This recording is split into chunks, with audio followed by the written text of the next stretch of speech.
الرحمن الرحیم۔ شروع اللہ کے نام سے جو بڑا مہربان اور نہایت رحم کرنے والا ہے۔ السلام علیکم۔ کیا آپ کو لگتا ہے کہ نیند کے بعد بھی تھکن ختم نہیں ہوتی؟ جسم ہر وقت بوجھل، سست اور کمزور محسوس ہوتا ہے؟ یہ صرف کام کی زیادتی نہیں بلکہ کسی اندرونی بیماری کی علامت ہو سکتی ہے۔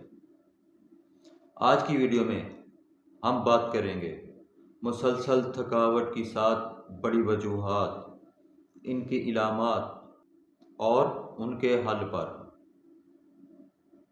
ویڈیو کو آخر تک ضرور دیکھیں کیونکہ آخر میں ہم بتائیں گے کہ کب فوری طور پر ڈاکٹر سے رجوع کرنا چاہیے۔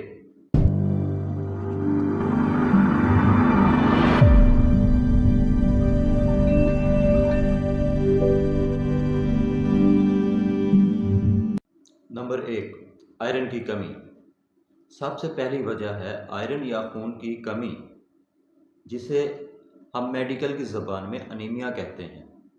جب جسم میں آئرن کم ہو تو خون آکسیجن صحیح طریقے سے جسم تک نہیں پہنچا پاتا، جس کی وجہ سے ہمیں تھکن محسوس ہوتی ہے، ہمارا سانس پھولتا ہے اور چکر آتے ہیں۔ اگر آپ میں آئرن کی کمی ہے تو اس کے علاوہ آپ کمزوری محسوس کر سکتے ہیں، دل کی دھڑکن تیز ہو سکتی ہے، آپ کا جسم زردی میل پیلا ہو سکتا ہے۔ اگر آپ میں آئرن کی کمی ہے تو اس کا حل کیا ہے؟ اس کا حل یہ ہے کہ آپ آئرن سے بھرپور غذا استعمال کریں، جیسے پالک، گوشت، سیب اور آئرن سپلیمنٹس وغیرہ، ان کا استعمال کریں۔ نمبر 2، تھائرائیڈ کا مسئلہ۔ اگر آپ کا تھائرائیڈ غدود صحیح کام نہیں کر رہا، خاص طور پر اگر ہائپو تھائرائڈزم ہو، تو جسمانی توانائی کم ہو جاتی ہے۔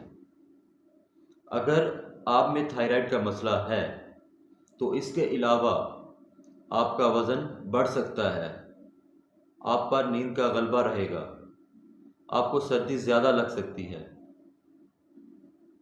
اگر آپ کو تھائرائیڈ کا مسئلہ ہے تو اس کا حل کیا ہے؟